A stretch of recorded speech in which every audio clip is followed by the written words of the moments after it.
Alright, what is up, YouTube? So as you can see in the last video, we had our peak week, and the title of it was 46 or Bust. The reason it was that was because we were shooting for a 46. We did not end up getting the 46. We came up 5 inches short. Now, at first I was a little bit discouraged, but then I kind of really thought about it in the grand scheme of things. I haven't triple jumped in, by now, almost 5 years. 5 years to be exact. And all I've been doing in that time is very low amounts of sprinting, almost never, just lots of heavy lifting and jumping. As y'all know, I was a dunker. I was competing in contests, winning contests, jumping fairly high. I got up to a 45-inch vertical, and it was very hyper specific: lift, jump, eat relatively clean. But other than that, sprints would only come in maybe a few weeks every couple months, sometimes even 4 or 5, 6 month stints where I wasn't sprinting.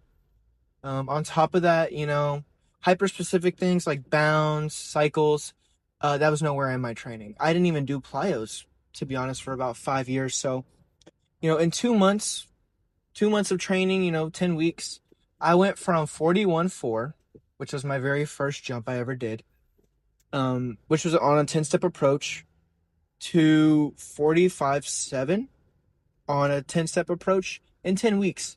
4 feet 3 inches. That's a huge difference. I don't think people understand that difference. That would be like showing up to camp, dunk camp, in your first year you jump 34 and then you come back and you're jumping 42. It's not unheard of, right? Progress can happen pretty quick. But it's a crazy that in just that amount of time, I went from, being a little rough around the edges to doing things that I was doing at the peak of my high school triple jump career. My furthest jump that I ever recorded in high school was only 43.10. But my furthest jump that I ever did was not much further than 45.7. It was 46 flat. So we were trying to just hit back to that. But yeah, as far as this, all we know now is I'm really slow. I respond very well when I take a huge spike up in frequency, and then I kind of cook myself, and then I lower volume and intensity, and my body just refreshes, and it's ready to go. I dropped my fly 10 times from 1.2 to 1.13. I'm trying to get it under 1.13. My RSI went from 2.8 to 3.3. Yeah, man, we are starting to get pretty fucking good, and I'm really excited for what's to come. As far as how the training is going to be different, you're going to see it get a little bit more trekky. And what I mean by that is I'll still be lifting weights. I'll still be going to the gym. The volume is going to dip and the intensity is going to stay pretty high. Really, it's just about kind of giving you that little high intense little frequency of just load, kind of just spark some adaptation. But then really it's just to get me back out there sprinting and jumping.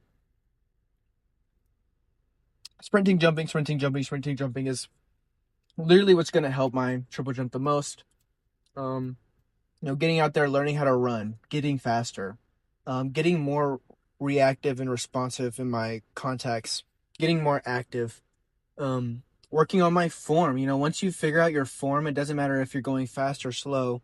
Having the right arm action and knowing, the rhythm of your contacts can take you mountains further than getting really, really, really strong. A prime example of this is Ethan Pimstone. Like he said, he used to bodybuild, but now that he's lifting weights, he himself thinks that he's very, very weak. 275 for 5 or 275 for 3s on squats. I don't know the last time I ever did numbers that low, but the difference between me and him is he jumps fucking mountains higher, right? And why is that? He just, gets hit with that stimulus, and he's doing exactly what he's supposed to do to keep on being able to sprint and jump. This is a 2.8 RSI right here. So that's kind of what I'm thinking is as much as I want to say the weight room really changed my body and helped me do what I could do. At the end of the day, when I was dunking, it was the dunk sessions that made me jump higher. And at the end of the day, when I'm triple jumping, it's going to be the triple jumping that's going to make me jump better.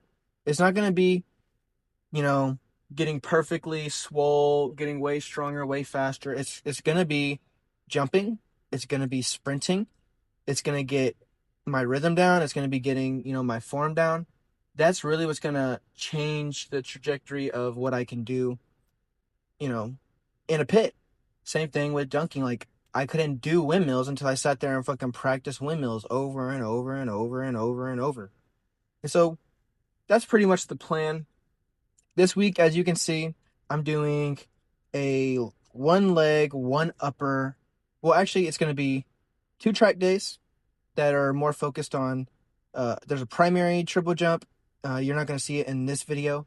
And then there's a secondary triple jump, which you'll see at the end of this video. And in between, I have like a, sprint and plyo primer with a lift, or a lift with sprints and plyos after. That's kind of what I'm going off of. I have one upper day and I have one body weight upper day where I kind of focus a little bit more on just getting a pump, hitting some core. And that's another thing that you're going to see I've added. Lots of core. You're going to see side bends. You're going to see decline crunches. You're going to see just lots of, core, spinal bending to just get my core ready. I've noticed when I have a tight core, squeezed glutes and active contacts, I can just, hold myself stable throughout all my contacts. And so that's what I plan on doing. Furthermore, just honing in on technique. Technique is something that I just lack. It's not a matter of I have bad technique because I'm, you know, a shitty triple jumper or the way my body's built. It's just poor technique in the way that I actually don't know how to do certain things. Like, they say paw, but how do you necessarily paw if when you reach, you break no matter what? I actually got into a topic of discussion with my buddy a few weeks after this, and you'll see later in my training, I do PR. I do end up hitting 46. And he gave me kind of this revelation. It's your body's already moving forward. So there's not really a reason to reach forward, hit the ground, and kick back. Instead, you need to hit your position, strike down, and your body's already moving forward. So your back foot is going to dig backwards and push you forward. Now, I'm not saying just go straight down, of course, but what I'm saying is involuntarily, it's a byproduct. The pawing is a byproduct to going straight up and down with your heel strikes. And the distance is a byproduct of you running fast and through the board. The more you try to like jump up or hold phases, that just makes it worse. You're supposed to be working with your triple jump, not working against it. And it's something that like I knew, but I didn't know how to do that. And sometimes that's when you realize cues can be detrimental. Like if I hear hold a phase, I think that means, do the phase, hold it for as long as I can, and then land, you know, where I'm breaking completely because I'm like landing too late, not shooting my arms forward. When hold really just means like get to that specific checkpoint, literally get to that 90 degrees, with your legs, arms. In that second phase, get your thigh, parallel with the ground on your hop phase, and run off the board. But you're not holding the phases per se. You're not, striking a pose. You're hitting the checkpoint and then striking down.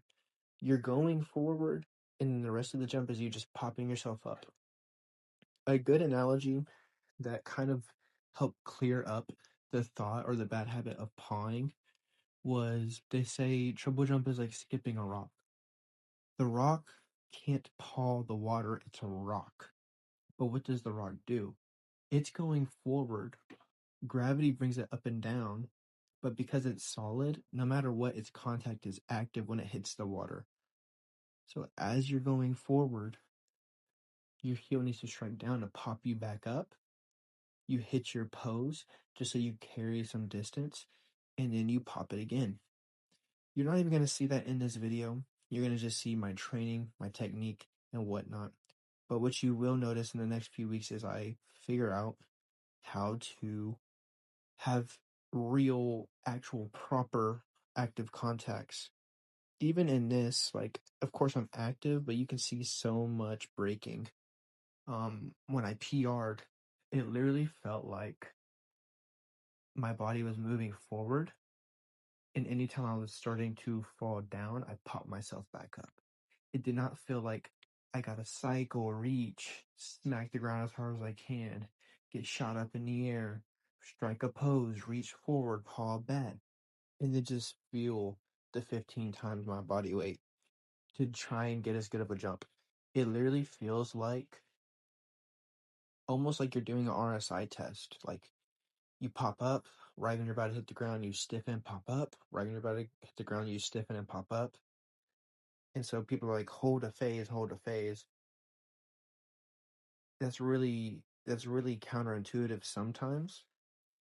Um, but yeah, if you ever want advice, get coached by my coach Liam. And for form tips, I just talked to my buddy JT. He's a buddy I do from Texas. We like to dunk. He is really good at triple jump. And literally, like, just his advice technique wise and Liam's training, I went from 41 feet at the very start of this to 46 feet. And it's only been 11 weeks at this time.